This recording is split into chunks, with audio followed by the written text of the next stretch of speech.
Hello, everybody. This is Tom Eckert here. You're listening to my podcast, Numerology, a GPS for the soul. This is your place to learn about the true power of numerology and how to use it to bring out the best in yourself, understand your loved ones better, take wise decisions, and prepare for your future. In other words, how to live your life aligned with your true destiny. Take your time to educate yourself and share these podcasts with your friends and family so they too can enjoy the great benefits of numerology. Enjoy!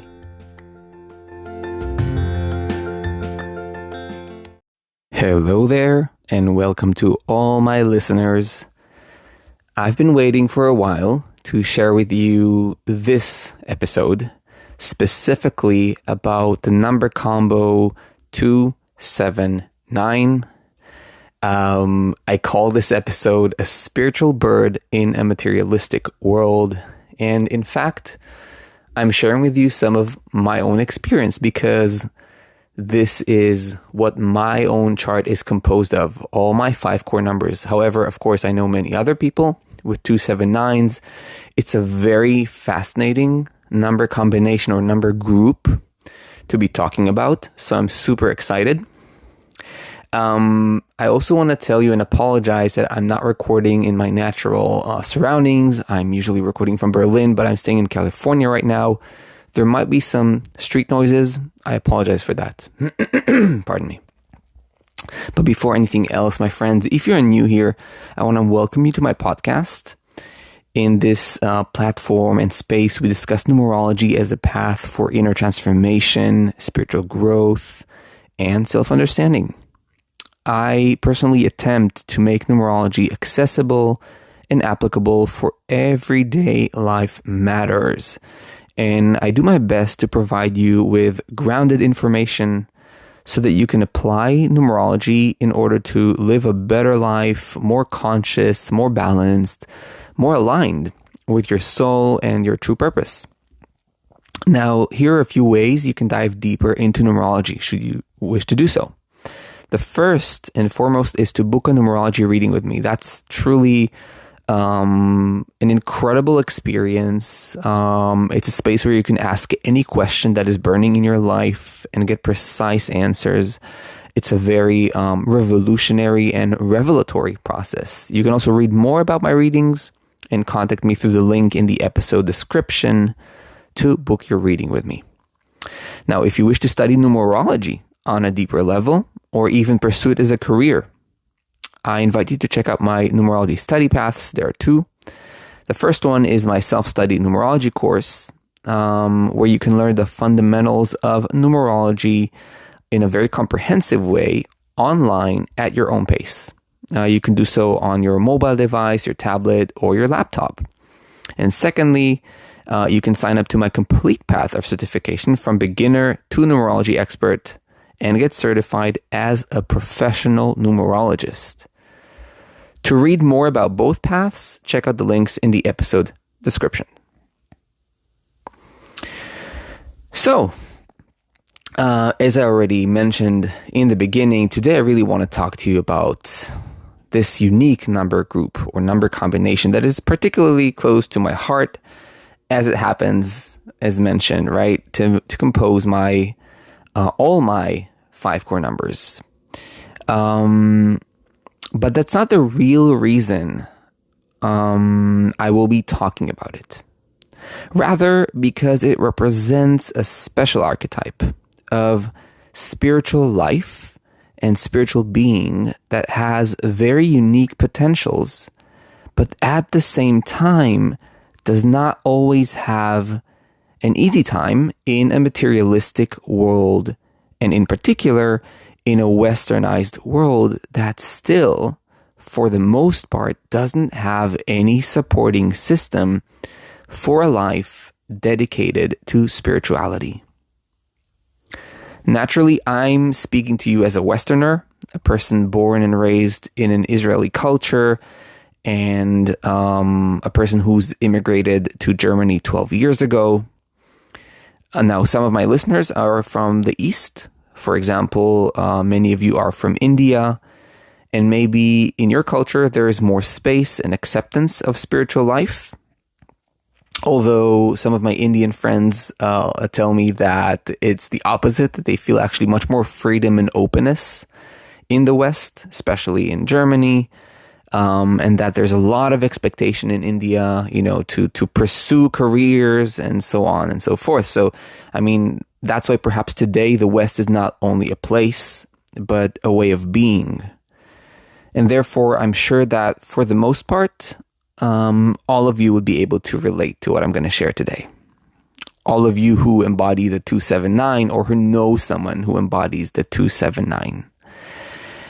Now, some of the knowledge I will be sharing with you in this episode is rooted in the Human Body Numerology that I teach, and that was passed down to me by my beloved and very talented teacher, Sharon Ron from Israel, who is also the founder of the Human Body Method.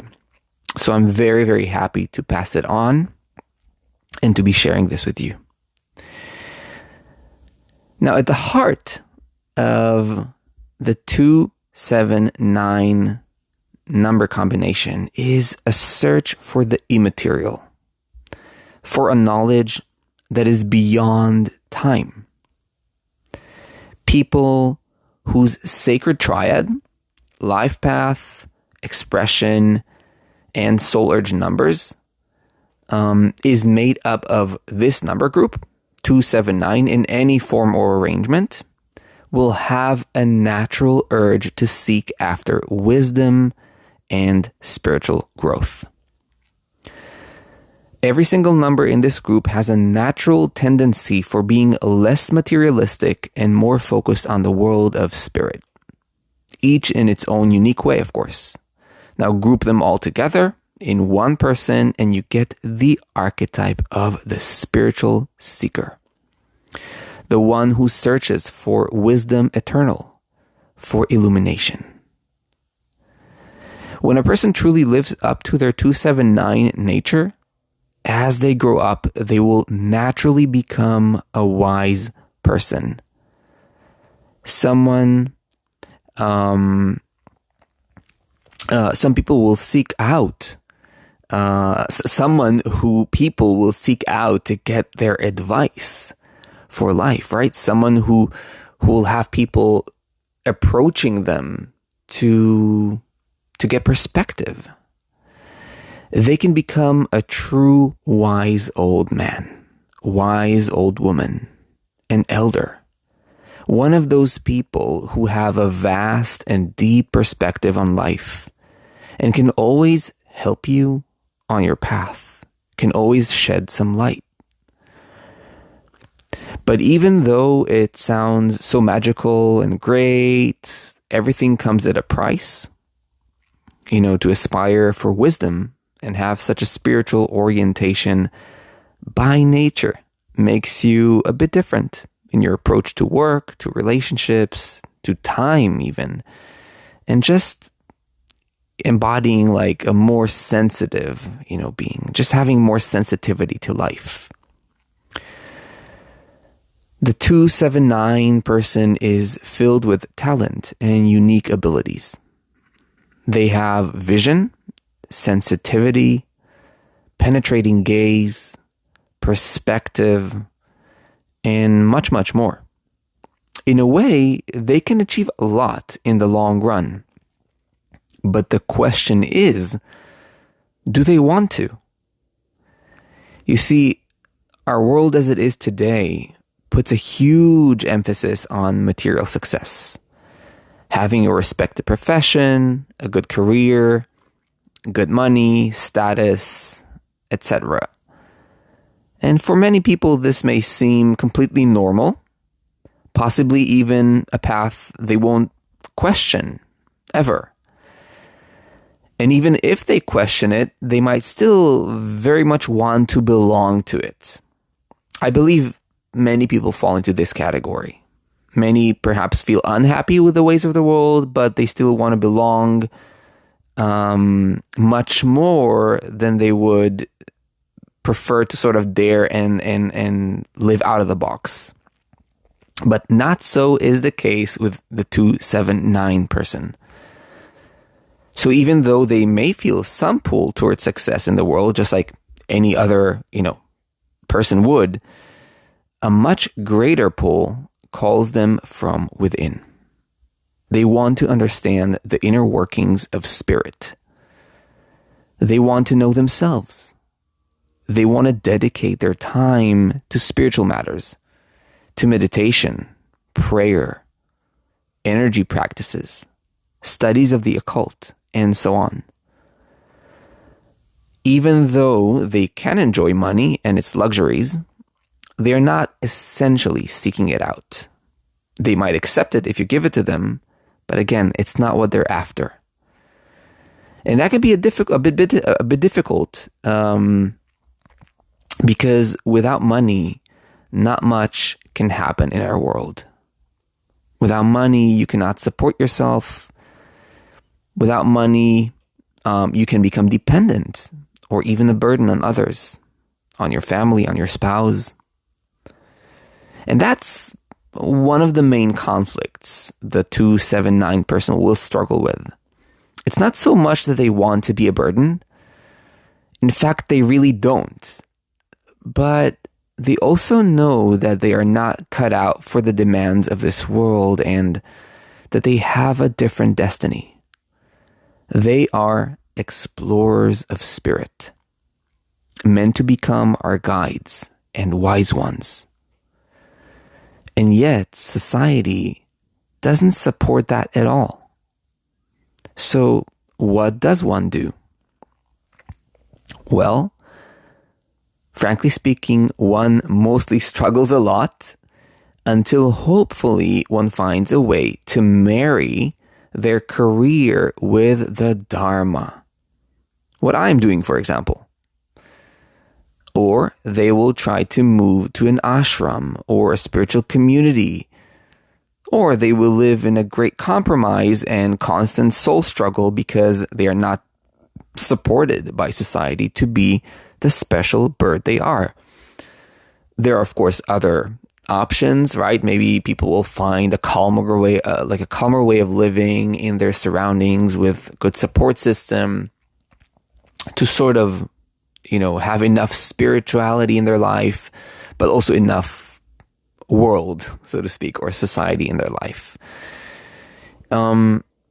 Interestingly, it's not always that easy for a 279 to feel a sense of belonging. Partly because they tend to see things in very different ways than the majority of society does, and partly because of their structure that makes them naturally just be more observing beings and slightly less involved. If the 9, for example, of the 279 would be located in the life path or expression numbers, the person may be more involved. But still, there will always be a part of them that is like an observer, a witness from above. That's, after all, what they're meant to be and do. To see the bigger picture and eventually help us see it too. It's just easy to be misunderstood or feel like you cannot communicate all that you see, perceive, and intuit when you're a 279. Sometimes, as a result, they will either keep some of their inner knowledge to themselves or keep sharing with the world, but learn to live with a sense of compassionate frustration that many things are bound to be misunderstood. Now, before I keep talking any further, if you're enjoying this podcast and want to keep learning more grounded, applicable, and high-quality numerology, make sure to click the follow or subscribe button and turn on the notifications bell on the platform you're listening from and become part of my numerology community. Also, make sure to check out the questions at the end of the episodes. I would really love to hear from you. It helps me know you better and provide you with better content. Now, another fascinating topic with our beloved 279 is time. I'm sure you've all heard the saying, time is money. Well, not for the 279. In fact, they feel very alienated from this statement. For them, time is an opportunity to be, reflect, and allow spiritual wisdom to unfold. Very often, they would prefer not to have a fixed schedule and simply allow things to unfold spontaneously day by day. They can have general outlines, but nothing carved in stone. Well, except for their profound dedication to spiritual inquiry. That is a thirst that nothing can really quench, and something they love with all their heart. And so their perception of time is somewhat different. They love to float in their mind and spirit, in their inner world where time can stretch indefinitely. They can spend hours reading a spiritual book or having a deep talk with a friend, and that would not be considered a waste of time. They can easily spend days, weeks, and even months not working, quote unquote, for money, but rather, just allowing the spiritual journey to unfold. And while others can look at them from the outside and think they're wasting their time, they are certainly not doing so. It's simply that our society has not yet grown to a place of appreciation of developing in Dharma and spiritual light and wisdom. The amazing thing, though, is that if they find the inner strength to stick to their path, despite the great judgment they'll be handled with, they will gain incredible wisdom and light to share with the world. And when people will see that, they will suddenly be astonished to realize that what was in the making this entire time was so precious. This is a spiritual being, not a materialistic being. Remember, the 279 is really the archetype of the wise old man, the wise old woman. And it is here to guide us on the path of true wisdom and spiritual growth. It may take time, but eventually people will realize that they are talking to someone who is a source of wisdom and light, and that they can learn a lot from them. Now, the key for the 279 person is to know and remember that their attainments won't be immediately visible to the world. In fact, it might take quite some time until all the dots connect and they are ready to come out to the world and shine their wisdom and light. Because their journey is rooted in truth and not materialistic results. Nothing can be sped up. There are no shortcuts. You can time a degree, right, in college or university for software engineering or for becoming a doctor. Right? You can tell me it takes 4 years, 7 years, 10 years, but you cannot time a process of becoming wise and spiritually mature. That's why the 279 personality will need to muster much patience and develop a lot of inner strength.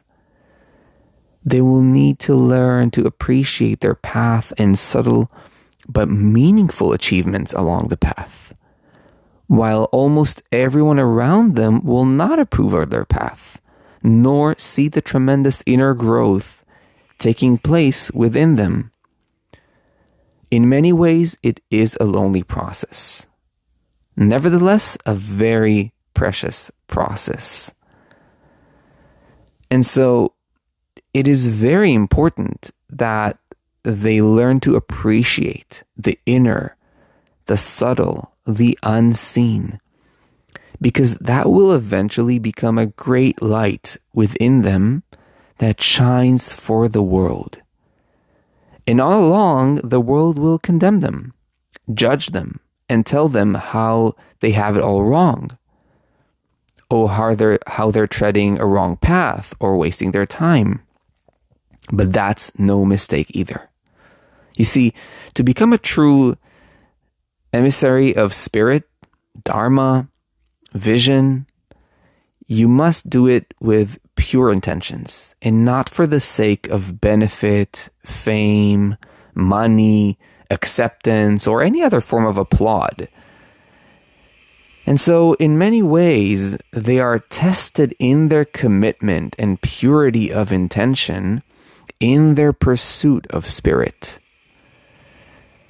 If all the world judges you, especially those closest to you, and you still keep to your path with diligence, love, dedication, and truthfulness, then chances are that what you'll be sharing with the world when you are ready and ripe to share it will bear the fruits of true wisdom, reliable wisdom, of true dharma, of true light, because it is only right when one shares it just out of the purity of their heart, regardless of what the world thinks of them or whether the world accepts or does not accept them, that it becomes truly pure.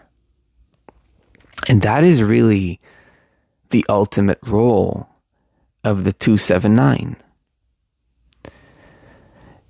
So, as our world is also growing over time in a slow process of evolution,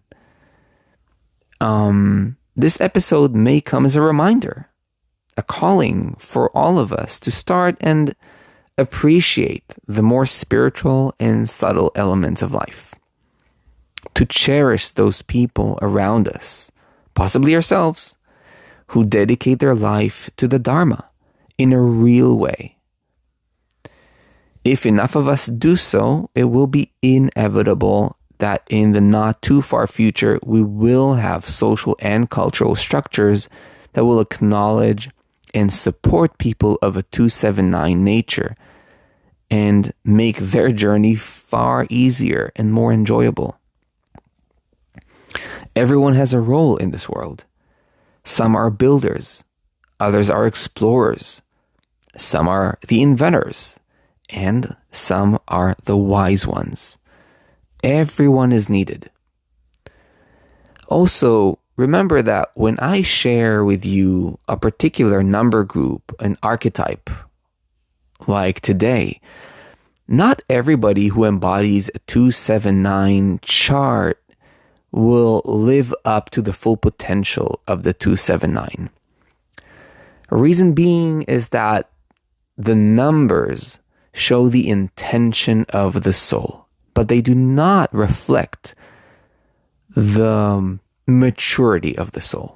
We cannot see that through the numbers. And so some younger souls will also embody the 279, and it's because they want to lean more into wisdom in a spiritual life, to learn how to view things from perspective, right? Whereas some other much more mature and older souls will embody the same structure of the 279 and will really live up to the full dharmic potential of being an illuminated dharmic being. And still, young or old souls, the 279 will always push a person to look at things from a deeper perspective, a subtler perspective, and to grow in wisdom and share what they know. So, my friends, as always, I hope that I managed to inspire you and to give you yet another perspective about the numbers. I always recommend You look at yourself, if you happen to have these numbers, or seek out people who have or embody these numbers and just try to see how that behaves, right? Because that's the way to learn and to really see it. Now, of course, those of you who know me or follow me, well, you can already see how that behaves in my writing, in my talking, in my sharing. By the way, interestingly, my own beloved numerology teacher, Sharon Ron from Israel, the one I mentioned earlier, also embodies in his entire 5 core numbers, just like myself, the 279 combo. That's quite a thing, isn't it? And so before I wrap this up, my friends, if you have enjoyed this podcast and want to keep learning deep numerology, high quality numerology, make sure to click the follow or subscribe button and turn on the notifications bell on the platform you're listening from and become part of my numerology community. Remember also to leave your answers to the questions at the end of the episode. It's very helpful for me and helps me provide you with better content. And also remember to check out my professional numerology readings. It's an incredible way to know yourself and to go through a process of self-revelation, self-realization. And of course, to check out my self-study numerology course and in-depth numerology certification studies if you want to acquire deeper mastery of numerology. My friends, what a pleasure, as always, to share with you such precious knowledge. I wish you well wherever you are, and as always, I'll see you in the next episodes.